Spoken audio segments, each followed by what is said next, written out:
across the border in Pakistan. But the Taliban still remains a somewhat fragmented but potent force within Afghanistan. The current timeline calls for a phased withdrawal with all forces out by 2014. That's the current timeline. I think, though, that has to be predicated by the conditions on the ground and what our senior military leaders say. I think one of the worst things we can do is to create another situation in Afghanistan like that, which resulted after the Soviet Union withdrew. That's a creative action that allowed the Taliban to take hold to begin with. And I don't want to potentially have to go back in another 10 years because we created back and that allowed the Taliban to come back in power. Iraq, we're on the drawdown, as you mentioned. All forces are supposed to be out by the end of this year. Of course, there's discussions now about a follow-on contingent. The State Department takes the lead. So there's still going to be U.S. personnel there, whether contractors or State Department, they're going to need security. The Iraqis, while they've been brought up to the level where they can probably provide their own internal security defense, they will not be able to protect themselves against an external threat. And of course, there's the threat of Iran moving into Iraq after we pull out. So these are the complicated interrelated issues. It's my hope that we withdraw as soon as practically possible. As a physician in the military, I've taken care of these young men and women who have come home with devastating injuries who previously would not have survived battle. And now will have a lifetime of care within the VA system. And we truly weren't prepared to take care of them. We never expected to see the large amount of devastating injuries that we've seen, the types of injuries that we've seen. The impact on families has been overwhelming. The repeated deployments with very little dwell time has led to an increase in post-traumatic stress disorder and a lot of the other complicated issues that we're seeing. So it's a matter of making sure we accomplish providing some semblance of security with the organic folks so that we don't cause another problem. I agree we should not be the police in the world. We can't afford it. Less than 0.5% of the U.S. population serves in the military.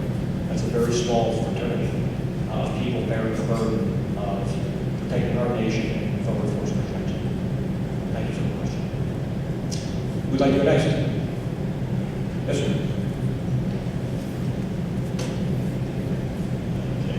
Thank you, Congressman. I appreciate you taking the time to hear what we have to say. My question is, our number one natural resource in the state, at least in my opinion, is solar. What are we going to do here in the future? Kind of dropped the ball a little bit. We didn't do the loan guarantees for solar projects and renewable energy projects. What are we going to do in the future to help guarantee that we create jobs, especially for the young people that are coming out of this academy who are specializing in this field in the future and present? Great question. And, the Crescent Dunes project just received their loan guarantee. That's going up in Tonopah. That's like a 110 megawatt solar facility, 600 construction jobs, 45 permanent jobs, and it qualified through the loan guarantee program. So that's great news for us. Hopefully that'll get some of the 72,000 construction workers in Clark County that have been unemployed for so long back on the job. Likewise, the E&N project that's hopefully going to come online down in Laughlin, which will not only be a manufacturing facility, but a generation facility. And now if you can talk about wanting to get additional land and put in kind of a green solar village. And that is incredible. That's upwards of 4,000 to 5,000 jobs during the construction phase. An economic boost of $2 to $3 billion. The county commission is working on the zoning issues and the land issues down there for that. It certainly has my support as the person who represents Laughlin as well. And I'll remind you that I voted to maintain the loan guarantee programs for renewable energy when the amendment vote came up, realizing how important it is in the state of Nevada. Now, do we have some issues with Solyndra? Sure we do. But does that mean you yank the program based on one bad actor? I think you got to go in and find out what was the problem with that bad actor and put in safeguards to make sure it doesn't happen again. So I believe we've got to fully exploit not just solar, but our geothermal, our wind. We've got to exploit every renewable resources that we have here, and I support those technologies. Yes, ma'am.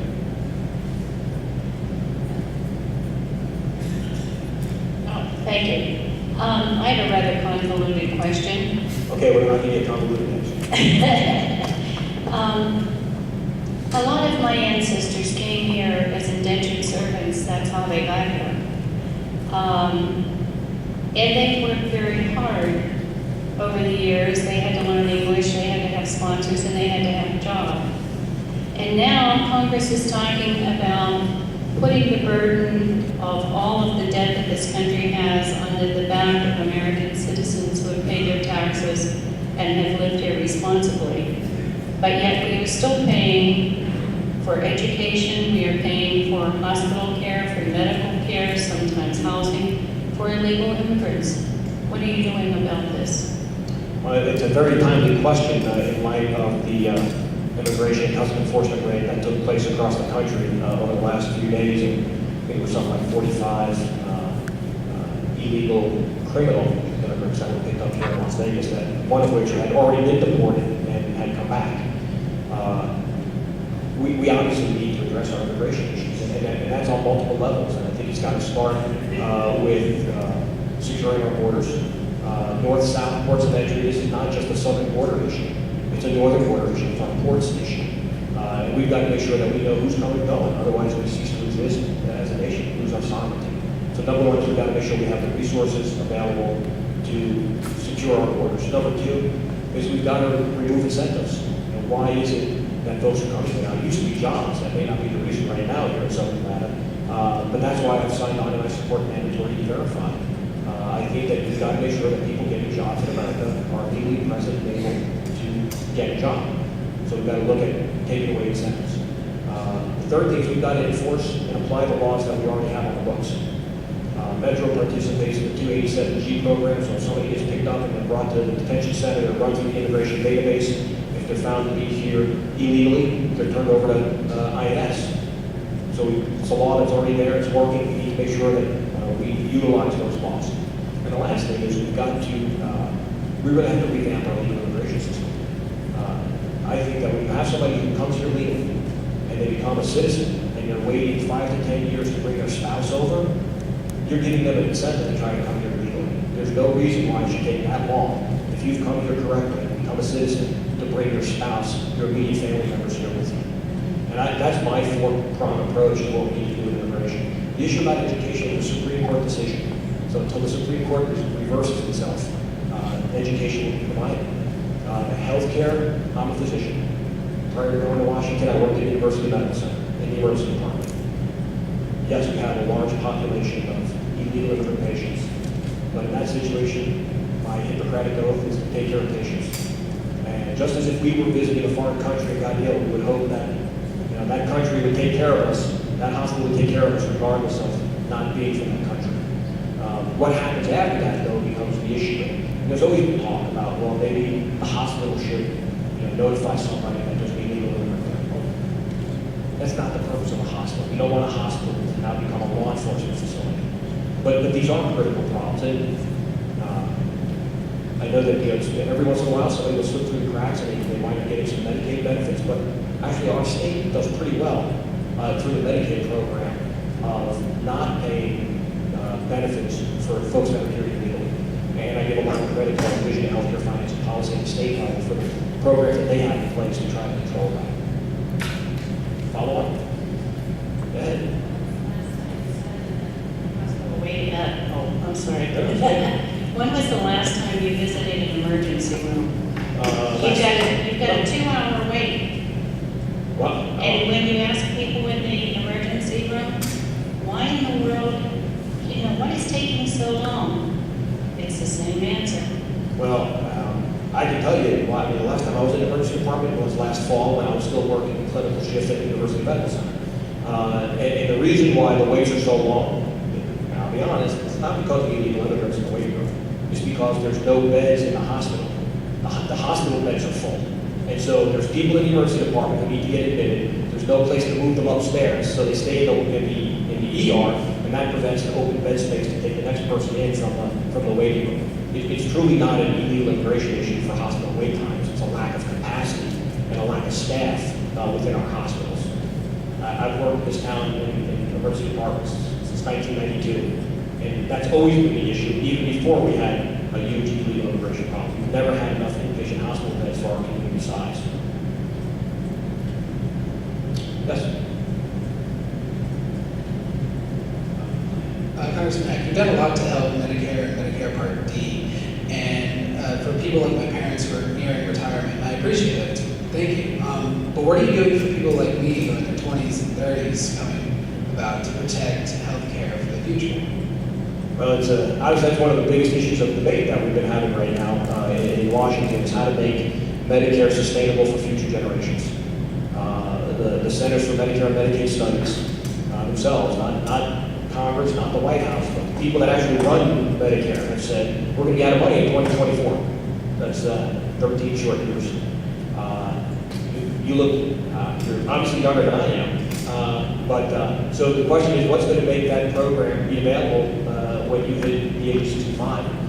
Actually, it's going to be more than 13 years before I hit the age of 65. So, not only, and my parents are currently on Medicare. In fact, just last July, my father had to have open heart surgery as a Medicare beneficiary. So it's all about how do we preserve the benefit for current seniors and soon-to-be seniors, and then how do we protect it for future generations. And that's going to take fundamental structural reforms. I mean, it doesn't make a difference. I mean, even the president said in July that Medicare is going broke, and it's going to take reform, and not even raising taxes would save Medicare.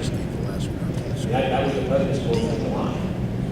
So we've got to get past all this scaring people about what's going to happen to your benefits, and sit down and have the conversation of, as we had said previously, if you're 55 or older, you're not going to see a change. If you're 54 or under, we've got to make some changes so that the program's there when you hit 65. And those are the things that, we don't have an answer. There's a lot of ideas floating around. Is it adjusting the age at which somebody becomes eligible? Is it looking at premiums? Is it doing some type of needs testing? But don't forget, everybody's paid into Medicare, so everybody should have access to it. The question is, how do we make it sustainable so everybody does have that access?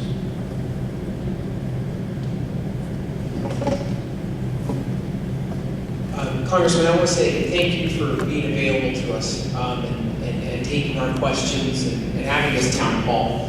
And as well, thanks for opening your office. Was it last week that you opened up for voters, and you opened up to let us be here?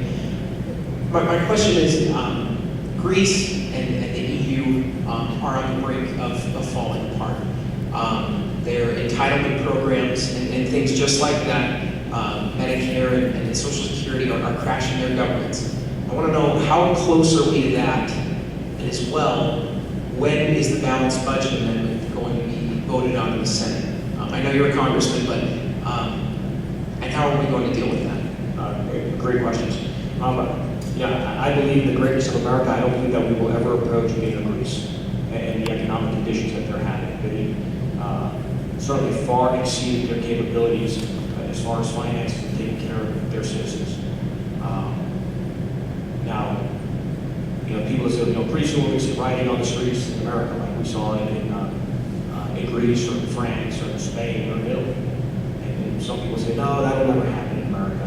So, I think the British probably said that too in 1775. So we have to put ourselves on a sustainable course to be able to provide the services that government is supposed to provide. Government should do a few things well. Right now it's doing a lot of things poorly. The BBA amendment, the balanced budget amendment, has to come up for a vote between 1 October and 31 December in both houses. So that takes a 2/3 vote to pass out. And then it goes right to the space for ratification. It doesn't require a presidential signature. So a vote will happen because of the Budget Control Act that was passed in August. A vote will happen between October 1st and December 31st in both houses on the balanced budget amendment. And I think that that's one of the ways that we are going to put ourselves onto a sustainable path of fiscal responsibility, making sure that we are not spending more than we are taking in. I don't know where Vegas, we should go check with the odds makers. I think that, it depends, a lot of it revolves around which version of the balanced budget amendment is going to come up. The last time the amendment was voted on in 1995-96, it failed by one vote in the Senate. It passed the House with 2/3, failed by one vote in the Senate. That was a clean balanced budget amendment that just said, outflows have to equal inflows. There's been some talk of in some other versions of the supermajority raise taxes, other things, and I think that clouds the issue. Personally, I think the best chance of passing a balanced budget amendment is to go with a clean amendment. Because we need to get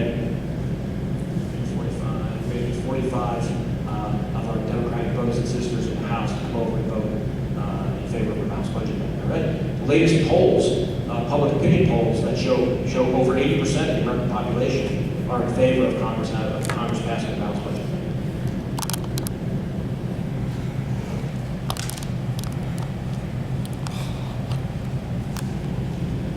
Okay, where do you stand on allowing the highest income levels federal tax revert back to Clinton era level of 39.5% as opposed to the current 35%, with the understanding that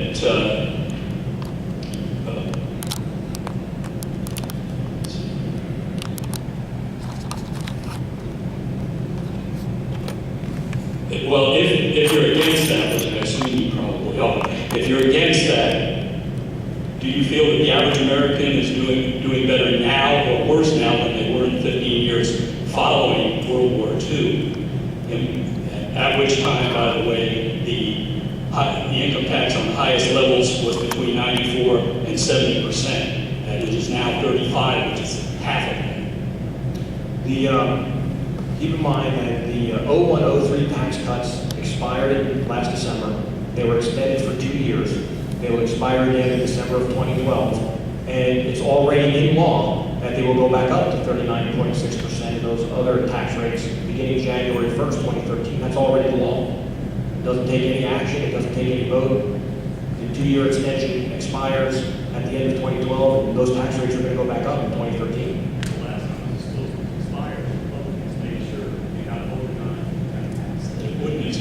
Well, I can't predict what's going to happen 2 years out, but all the projections on what our debt deficit are going to be moving forward, based on baseline calculations, assume that the tax rates are going back up in 2013. So if they don't, that's just going to further increase our deficit. And then the debate becomes, are we going to extend the tax cuts or increase our deficit? And I think there's been a lot of talk by many people that the most important issue for us is decreasing our deficit. Now, I can't predict what's going to happen in the House in 2 years. But the current law says that those rates are going back up January 1st, 2013.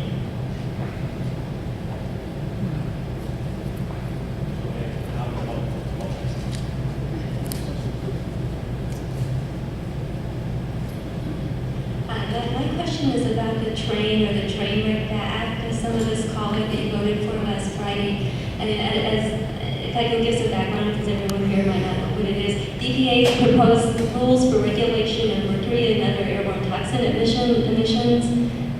Mercury turns into a byproduct that causes fetal defects, most prominently also excess death from asthma and heart attacks.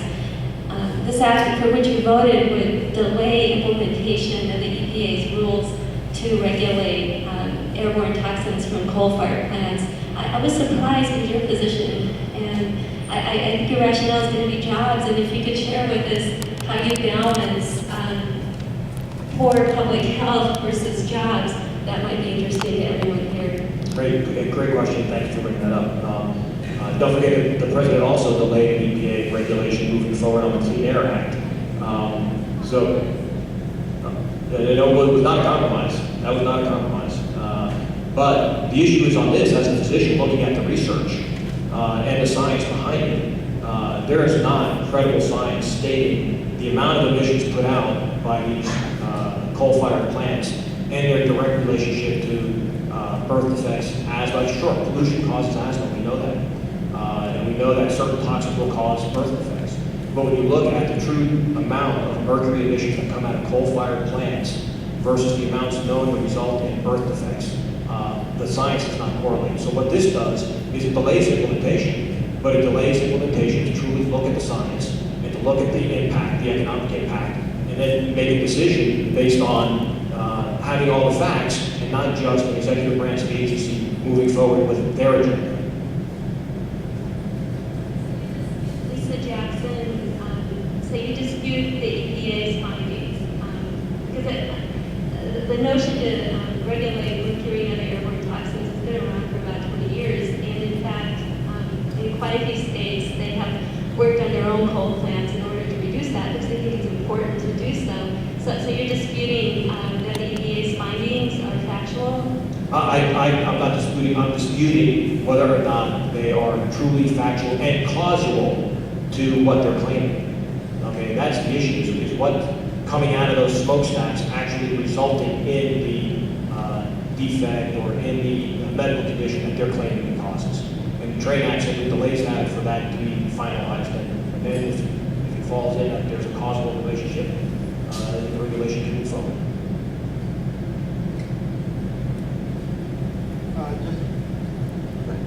Just to go back to the tax question from the gentleman, so you're saying that deficit reduction is definitely a priority for you? Yes. Okay, so are you for or against ending the Bush tax cuts once the expiration comes up at the end of 2012? Well, again, I can't predict what situation we're going to be in come at the end of 2012. Are you for it or against it now? Having it expire right now? No. In 2012? In 2012, right now, I would not be for them expiring because, as the president even said, you don't raise taxes in the middle of a recession, and we are still in a recession. So, under the current economic conditions, if these conditions exist at the end of 2012, I would not be for them expiring because it's not economically sound to raise taxes in the middle of a recession. So what you're saying is it's okay for me to pay a higher tax rate than billionaires or George Soros or whoever these guys are?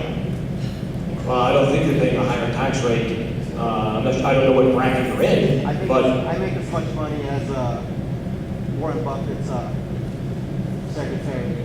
She pays the same tax rate I do. well, but that's when Warren Buffett talked about that, he was talking about his total tax burden, not his marginal tax rate on his income.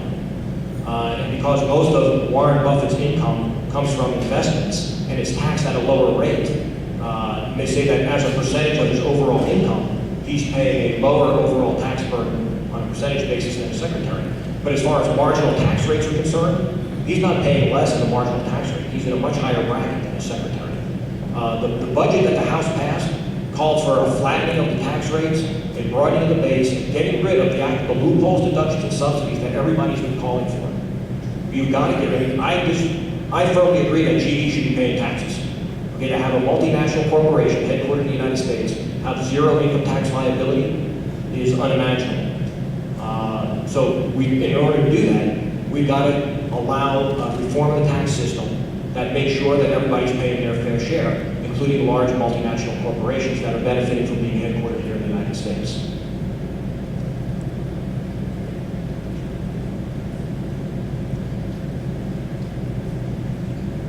One of the major concerns that most Americans are facing are jobs. And then all the politicians talk about jobs, jobs, jobs.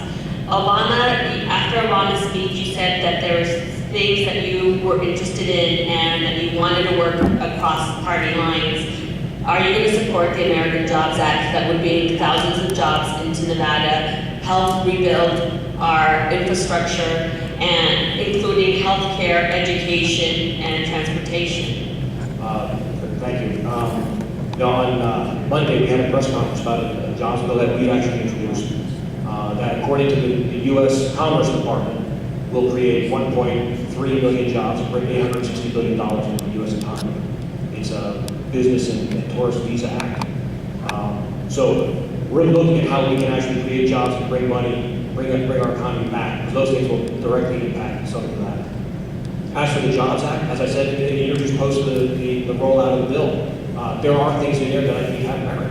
And I think that we need to look at those things and utilize those things that we can agree on to create jobs and stimulate the economy.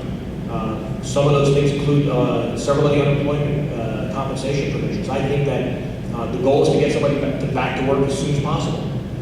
Because the longer somebody stays unemployed, they lose self-esteem, they lose self-dignity, they lose motivation, they start to get in a downward spiral of depression. You got to get them out back to work. Otherwise, we may wind up losing them forever to the workforce.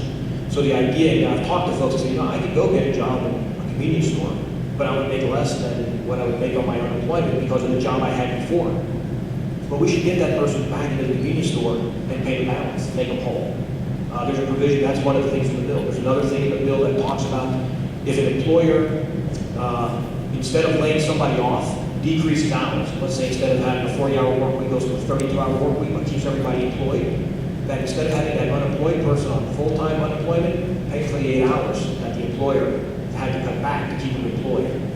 Those are some of the innovative things that I think have merit. Other things in the bill directly related to trying to stimulate the economy, they're one-year extensions. One-year extensions. One-year extensions don't work. We know it. If they're good ideas, which I believe some of them are, then they should be made permanent. They should be made permanent. Everybody talks about the job creator and wanting stability and predictability. But what I found very interesting now is trickling down to the actual worker level.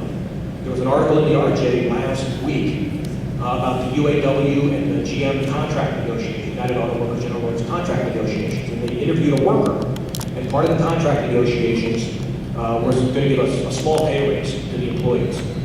One of the workers was quoted as saying, yeah, it's nice they want to throw me a couple extra dollars an hour, but what I really want to know is my job going to be here tomorrow? I need stability. That was the worker's quote. If we're trying to provide that stability, then these changes need to be made permanent. And those are some of the things that I'm willing to look at, and I'm willing to work with the administration across the aisle to put into place. Keith, there was a follow-up. But the American Jobs Act is coming up in October, isn't it? And the vote, isn't your vote coming, is it? The bill is not scheduled for a vote. When and if it does come to a vote, will you vote for it? I can tell you that I would be very surprised if the bill comes up for a vote in total. I think what you're going to see is looking at the bill and taking out those things in which people will agree upon and using those things. I mean, in the bill is a $1.5 trillion tax increase. Again, you can't raise taxes during a recession. But there are things in the bill that will create jobs, will stimulate the economy, and we need to concentrate on those things that will put people back to work now. There's a financial committee meeting in about a week or so about HR 1418. For those people not familiar with that, it allows credit unions to do business lending beyond a 20% cap. I work for Westar Credit Union, and Westar is one of the few financial institutions that's actually weathered this financial storm here in the state of Nevada. So we're ready to move forward. Granted, it's going to take us some startup time to do it as well. But I want to know what your position is, and could you support our credit unions here in Vegas to allow businesses to get loans so that businesses can hire people? Westar was the only one that did a cooperative job fair here where everything was donated in Las Vegas earlier this year. So we're totally on board with getting our members jobs and getting this community, especially the gaming industry, jobs. Yeah, no, and obviously credit unions play a very vital role in the entire banking economy that we have. But what's interesting is that of all the credit unions that are here in the state of Nevada, only one of them is up against that cap of 12.5%. The rest of them still have plenty of room to grow. And so I'd like to see everybody else grow before we start saying we're going to raise the cap for everybody. Okay, but So- I guess the question is, are you willing to raise the cap?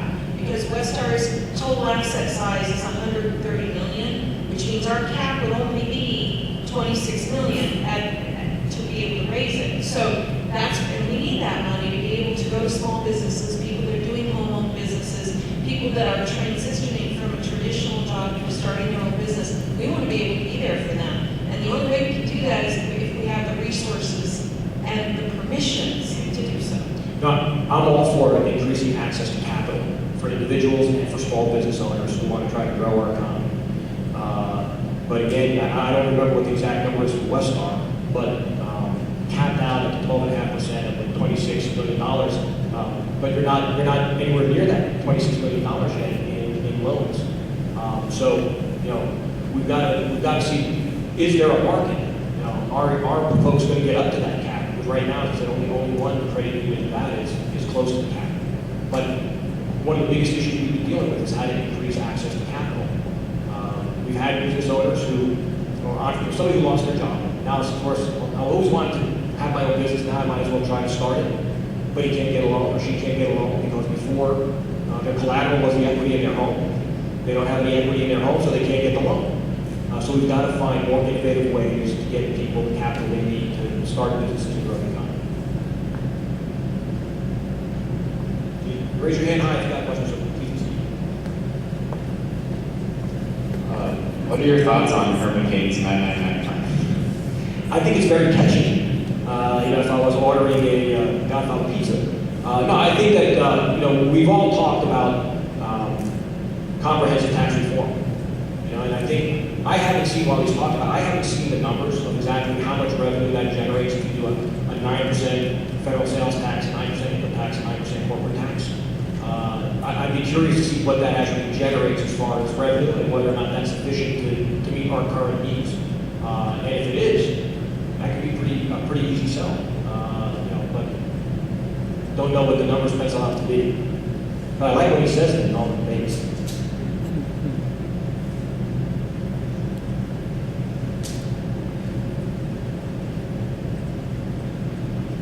Fannie Mae and Freddie Mac, we've thrown a lot of money at these two, and what's happening? Well, they certainly, the government oversight, the Committee on Government Oversight and Reform has conducted hearings on what went wrong and what was going on there. There are several bills that are currently pending on looking at how to restructure Fannie and Freddie. And everything from doing away with them to getting to the point where they're not a totally independent entity that's taxpayer guaranteed. So we'll see, that goes to the Financial Services Committee, of which I'm not a member, waiting for the Financial Services Committee to render what they think is the best option, but it's certainly being looked at by the committees in Washington because we can't afford another huge housing crisis and bailout like the one we've seen by pushing marginal loans.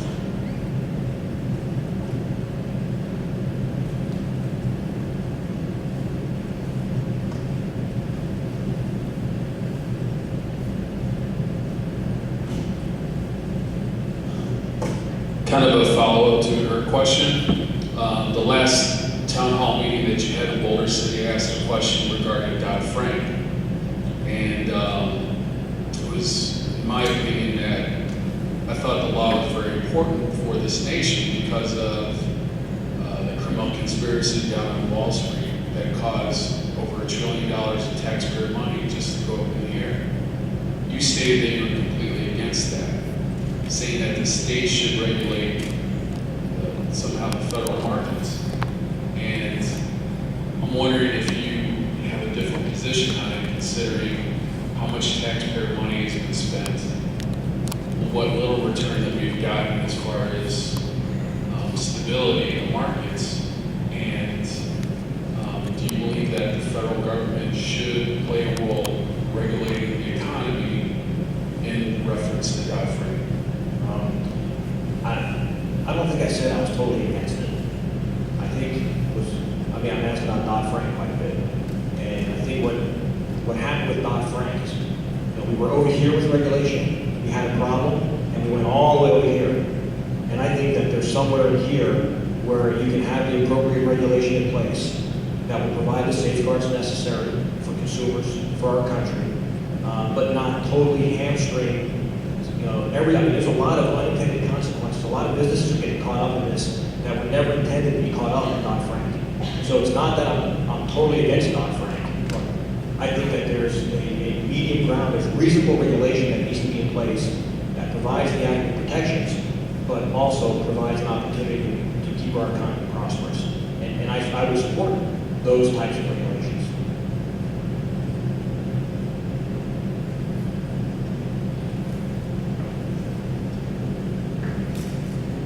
I've seen ads on YouTube, Hulu, all over about the President's Jobs Act, the American Jobs Act. How is it different from the stimulus in 2009, and why is it going to work this time? Honestly, it's an honest question. I really don't know how it's different. Good question. It's not really all that much different other than it's smaller.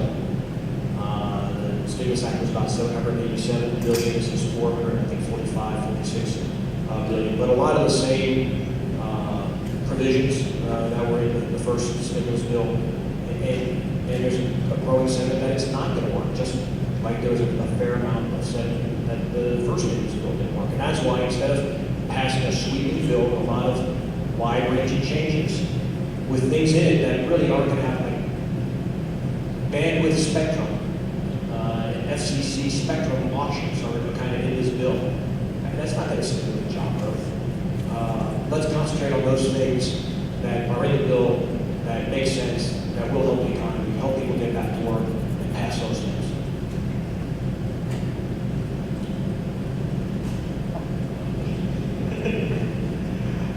Well, since we're talking about the American Jobs Act, I saw this morning a Bloomberg survey of leading economists said that, according to what they've looked at the American Jobs Act, there's a very good potential. It can stimulate the economy in the coming year. And earlier this week, there was a report in the Las Vegas Sun that there are specific provisions in the American Jobs Act, such as extending unemployment benefits and aid to Nevada schools that our state would really need right now, especially since our state has been going through a lot of budget woes the past couple cycles. Are you willing to take a closer look at those provisions that could really benefit Nevada with the American Jobs Act? Sure, and that's what I've been saying. I'm open to look at those provisions of the bill that make sense, that are agreeable to at least 218 people in the House, regardless of party affiliation, to move something forward. We've got to start working across the lines, doing what's best for America, doing what's best for Nevada. And you just can't, before that bill might have been dismissed out of hand. Even Majority Leader and the Speaker said there are items in the bill worth consideration. We need to look at those things and pass those things that make sense and that we can pass. And I believe, and that's where I am on that bill. And I hope we get the opportunity to do just that.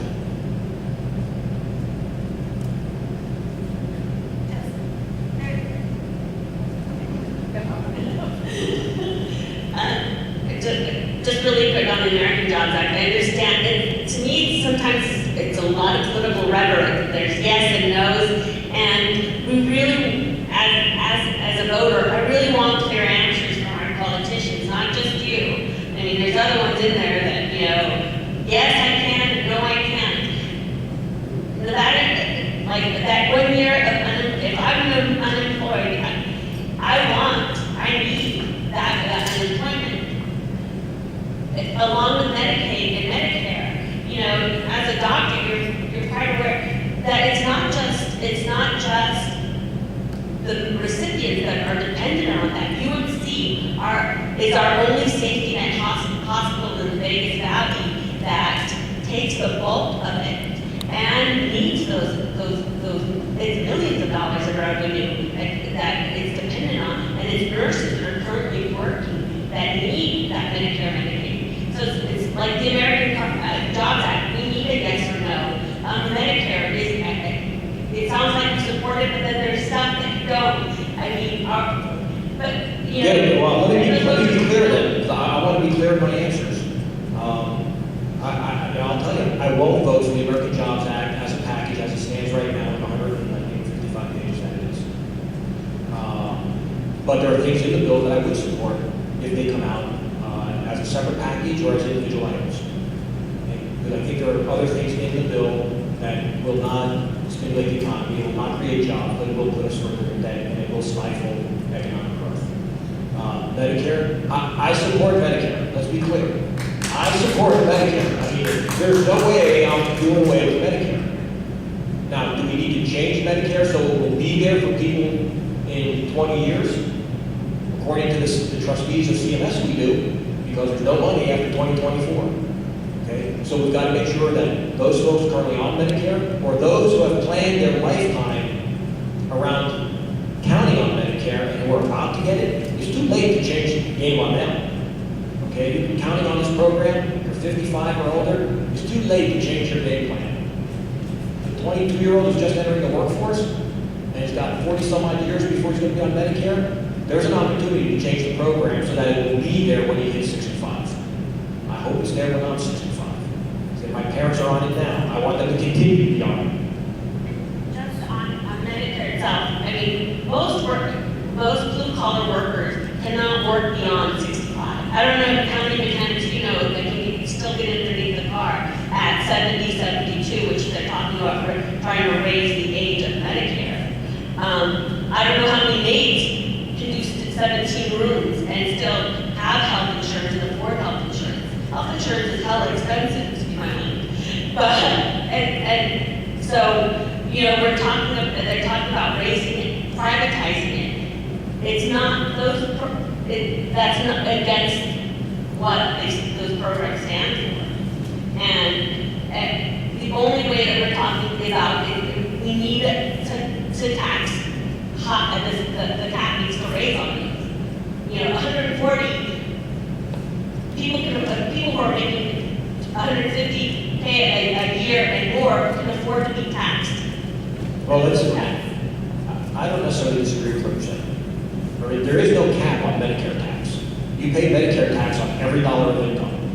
So whether you make $10,000 or $10 million in income, you pay Medicare tax on every dollar. So there's no cap on it. And I'm honest, I don't know what the right changes are as a package to make the program sustainable for the future. But what I do know is we've got to stop the scare tactics and talking about how we're going to get rid of Medicare. It's not going to be there, so that we can actually sit down and have the conversation about what makes sense to make the program sustainable. Until we get to that point, we can posture, we can spew rhetoric, but it doesn't serve anybody any good. We've got to be able to sit down and have the adult conversation about what are the potential options and what will make Medicare be there for the next generation.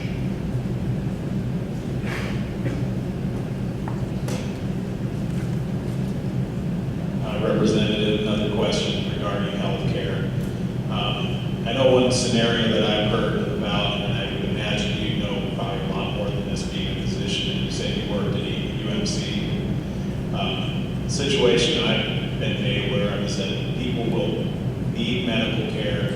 Say a person has a cold, but they don't have the medical access. They wait till it becomes pneumonia or a severe case of influenza. Next thing you know, they're in the emergency room at UMC, and now we've got a $20,000 medical bill to pay where it could have been just a couple $100. What can we do to start remedying this situation? Because it's really ridiculous when it could have been a couple $100, and now it's thousands, tens of thousands of dollars. Yeah, I think it's a very, very valid point. And again, I worked at UMC most recently. Prior to that, I worked at Sunrise, so I've seen it across the valley. And it doesn't just affect UMC, it affects every hospital in the valley. UMC does get a disproportionate share of those individuals. Sunrise is kind of creeping up on them now, but it does affect everybody. And you're exactly right. I mean, I could be in the emergency department, and I tell a story. I was doing my internship, and I was doing it in Philadelphia, in an urban, inner city, poor hospital, Catholic hospital. And a woman came in, could barely breathe. Sounded like she was breathing through a straw. And that was her complaint. I can't breathe. That's all she said. And I could hear the sound like a straw. So I do my physical exam, and she had the biggest tumor I had ever seen growing out of her breast. And it actually went up into her neck and was squeezing her windpipe down. That's why her chief complaint was I couldn't breathe. Didn't mention anything about this big mass. So I said, how long has that been there? 2 years. Okay. That illustrates your point perfectly. People have to have access to quality, affordable health care at all times, not when they're just on death's door. And those are the types of things that I worked for when I was in the state senate. They're the types of things that I work for now. I think that people should be able, if you want to buy an insurance policy, you should be able to buy it. You shouldn't be kicked off the day after you get sick. You should have the right to renew your policy without them coming up with some crazy reason why they're not going to renew you. All those insurance reforms that were in the healthcare reform legislation, I think they're valid reforms because it increases access and stability for people who want to purchase an insurance policy. Now, what about those who aren't employed and don't have access to an insurance policy? That's the biggest question, and that's where this bill was supposed to start. There were roughly 45 million uninsured Americans at the time this bill was moving forward, and the goal was to get those people some type of insurance. many different ways it could have happened. But that's the ultimate goal. And whether it's insurance or just access to healthcare. We've got programs in Nevada, the Access Healthcare Network, which started up north, is now down south. Great program for people who don't have access to other health insurance products, to be able to get in to see physicians, specialists, lab tests, x-rays on a regular basis. And that's the incredible thing about our state, about America. We can innovate and try to increase that access. But you're right, the most expensive place in the world to get healthcare is the emergency department. And I'd much rather, but on the other, there's the flip side too. There are those that are on plans who, because they have a plan, will show up with a sniffle because there's no out-of-pocket expense. We've got to balance that equation so that there's not overutilization by folks who don't need to come to the ER, but that there's access for those who truly need it, hopefully into a medical home. That's the key now, getting people into a medical home, keeping them out of the ER. And I support legislation that will move towards those goals.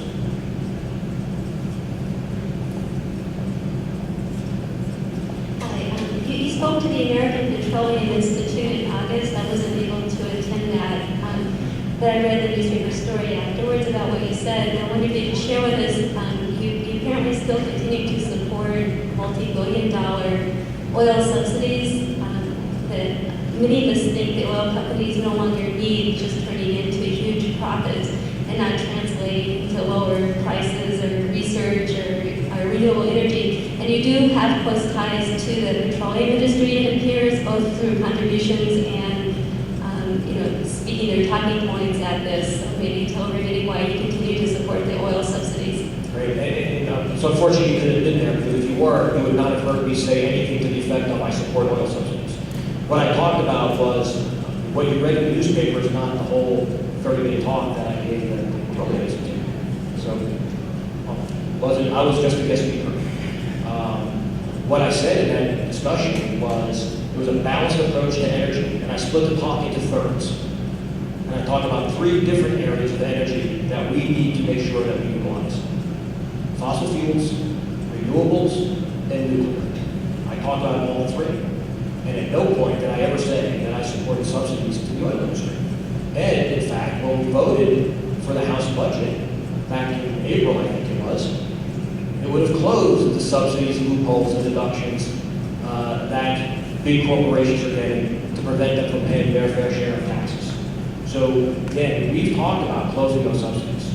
And let's make sure we're not talking semantics. It's not a subsidy in the form of they're getting a check from the government. They're taking advantage of the same deductions that every other corporation can take advantage of. Expensing equipment, drying wells, all those kinds of things, a bad return on their investment. And that's why we need to reform the tax code and get rid of those things across the board. And that's one of the things that we tried to do in passing the House budget.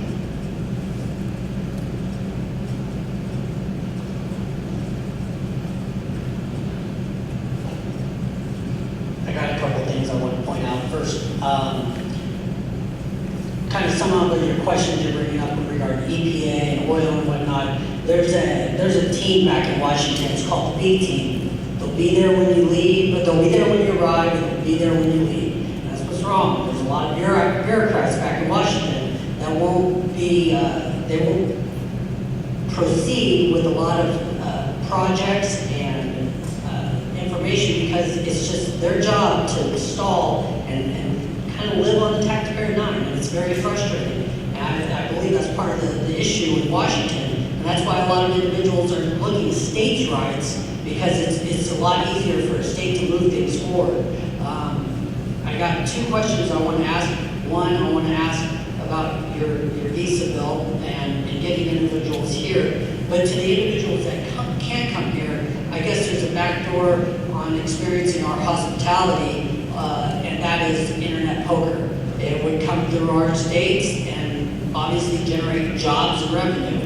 And one little other comment about jobs, if you want a job that bad, go to Elko, Nevada. There are small businesses up there that can't keep people on the payroll because the individuals in the small businesses are going to work for the mines. And so if you want a job, I would encourage you to go to Elko, and I was just there, and my friends up there that have 2 small businesses, they can't keep people employed because people are going to other jobs. Obviously, it's a sacrifice to move, but those are jobs in Nevada. Okay, so first question on the travel and tourism bill. There was a World Travel and Tourism exposition here in Las Vegas back in May. I attended a roundtable discussion there that centered around the obstacles to luring primarily business travelers to the United States. And the biggest obstacle was a delay in them being able to get their visa. And in a place that really counts on convention business, it's very difficult when business travelers can't get here, especially those that want to come and display or vend their products at our conventions. So we got that information, went back and said, this is obviously very critical to Southern Nevada. Let's see what we can do to try to fix the problem. I worked with colleagues in the House, colleagues in the Senate, the U.S. Travel Association, worked with everybody to try to get to the point where we are today. And I'm very happy with what we came up with. What it does is it allows for an expedited process, or expedites the process to get a visa. Right now, in certain countries, you can wait 3 months just to get your visa interview. And then there's no guarantee of getting a visa. Or if you're in a large country like China or India, it can take you a day to travel to the consulate to even go for your interview with no guarantee that you're going to get a visa. So this allows, I make the analogy that it's like going to the supermarket or the department store, there's 10 checkout lines, but only 3 are open, and the lines are wrapped around the store. The same thing is happening at the State Department and our consulates. We need to open up all the lines. We need to have more people, visa technician folks, working those lines. The other thing is, it calls for a pilot project in video conferencing, so that you can do the interview for the visa via video conferencing if it's in a remote location. At least this way a person, they show up, after 3 months, they wait for hours, they travel for a day, they wait for hours. This way they can try to expedite that process. So it's all based on expediting travel, business and tourism travel visas from countries that don't participate in the visa waiver program. International travel used to be we had about 17% of the market in the United States. It's fallen to 12%. That 5% drop represents about 100 million visitors a year. Foreign travelers spend about 3 times as much money as domestic travelers per visit. We need to get back. And so the estimate is by the Commerce Department. If we just get back to that 17% where we were, 1.3 million jobs, $860 billion. The Internet Poker Bill, very critical to that. In fact, the whole delegation supports the Internet Poker bills that are moved. The one that's currently under consideration, although I don't think it will be the final, does set it up so that Nevada is one of 2 locations that become the regulatory agency, if you will, for every state who wants to participate in Internet Poker, which is, of course, what it should be. We have the foremost expertise in our gaming commission is beyond reproach. I talked with folks here in town that are in the business. That's 10,000 jobs in Nevada once the Internet gaming bill passes. So the key things, though, we've got to make sure that it's done safely, that there are safeguards in place, that underage gamblers don't have access, that the person is actually gambling from a place that they say they're gambling from, that they are who they are. I've met with many of the technology vendors that are working these issues. They have this already in other foreign countries. This isn't a new phenomenon. The technology is there. And so hopefully that will move. It came very close last December, but it didn't quite make it before the Congress adjourned. We've got to expedite that means jobs in that. I just have 2 questions that have nothing to do with the other, but one, I just would like to make a comment. I know that you took a lot of heat over the summer over not hosting any town hall, so I commend you for going back to the town hall setting. That's great. Now, going into my other question when it comes to, you have a certain constituency in the northeast side of Las Vegas who happens to be majority Latino, who have different issues than Latinos around your other district. Would you commit to doing a town hall in the northeast side of your district? Yes. Awesome. The other question is, would you be okay, would you vote to end oil subsidies for big oil companies? Well, I think it goes back to the other question. We got to reform the tax code and get rid of all those deductions, loopholes, and subsidies that allow every company to get out of paying their fair share of taxes. I don't care if it's an oil company, I don't care if it's GE, I don't care who it is. We got to level the playing field so that everybody's paying their fair share. So, and I appreciate your comment. We've been working our way around the valley. And you see, this is our 6th town hall, live town hall, since January. We've done 2 community events where we've invited the specific communities to talk to their residents. We've done 2 what we call Cup of Joes, where we go out to a coffee shop, kind of informal thing, just move around and talk to people. And we've done 12 telephone town halls from Washington while we're back there during the week. So we did Green Valley, Spring Valley, Boulder City, Henderson, Southwest, and now down here in Summerlin. So work our way around the valley. You've got my commitment, we'll be up in the Northeast. I'm sure everybody, I'm sorry, go ahead. I'm sure that I'm not the only one that's noticed the skeleton steel sitting next to the Red Rock Casino Resort. And I look at that and I think, well, what other options could there be for that start of that building? And I thought, we have a really amazing opportunity with our demographic here to bring in a world-class medical facility to deal with a variety of different issues.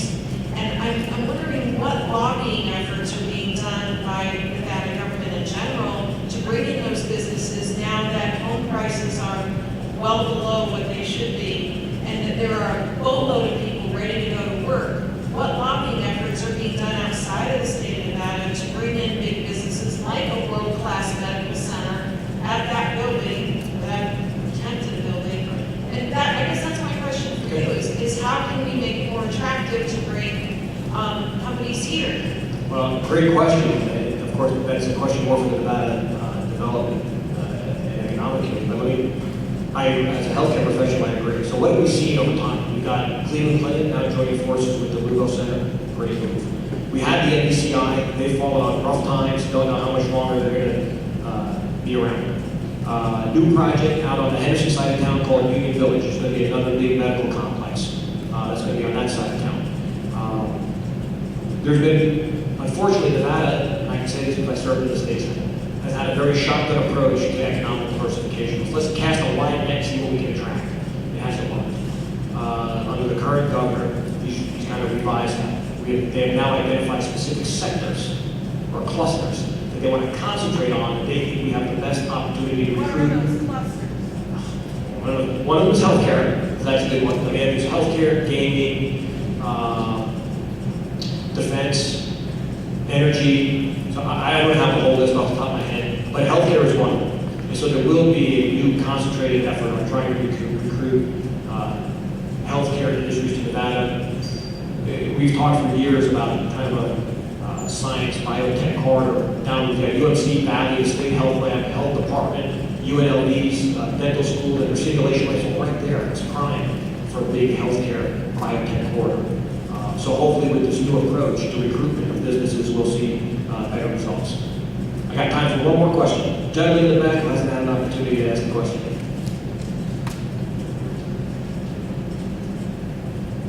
Thank you very much, Congressman. I wanted to follow up on the oil subsidy issue because a study came out last week showing that oil and coal and some of the more traditional fossil fuels have had almost 100 years worth of government assistance in one form or another. And yet those industries don't really create any jobs in that because we don't have natural gas reserves and very little oil. And yet we have a lot of clean energy resources. And so how do we you'd say you want to get rid of all those tax credits, but the fact is those industries have 70, 80-year head start on clean energy. And how do we give the certainty to job creators in clean energy when all we do is give them 1 or 2 years of tax credit, and then when one solar company goes bankrupt, we threaten to cut off even more? How do we bridge that gap and let them catch up to these fossil fuels, which would be great for them? Great question, and I think you might have come in a little bit after, but we had talked a little bit about renewable energy. The Crescent Dunes project that just got its loan guarantee up in Tonopah. Great project, 600 construction jobs, 45 permanent jobs. My approach to energy is a balanced approach. It's got to be a level playing field. Everybody should have opportunities to succeed. Government should be picking the winners and losers. Certainly in Nevada, we have a prime opportunity for solar, geothermal, wind, biomass. It's all right here, and we've got to exploit those. And we see more and more come on. A lot with private investment. The ENN project, hopefully that will slate full off. Lots of money, lots of jobs, private money. with some tax abatements to get them here. Those are the kinds of things that I've done at the local and state level. I supported the loan guarantee program for renewable projects. I don't believe that one bad apple is going to spoil the whole bunch. We've got to find out what went wrong with Cylinder and make sure it doesn't happen again. So because those things are so critical to Nevada, and it's one of our sectors that have been identified by the governor, as a representative of Nevada, I've got to work hard to make sure that those opportunities exist. Okay, well, thank you very much for your time, for being here this evening. I really appreciate it. Please make sure you check our website. Our official website is heck.house.gov. We've got kind of a scrolling calendar there that has events listed. We also do mobile office hours around the valley at different times and locations and days. So if you have an issue and you can't travel to us, we're out in all four corners of the district and we'll come to you. So if you need to see us, you can check that website. Emails are listed there as well. And if you're into social messaging, you look like a big Facebook and Twitter crowd right here in front of the front table. We're at Rep. Joe Heck, both Facebook and Twitter. So again, thank you very much for being here this evening. I really appreciate your time.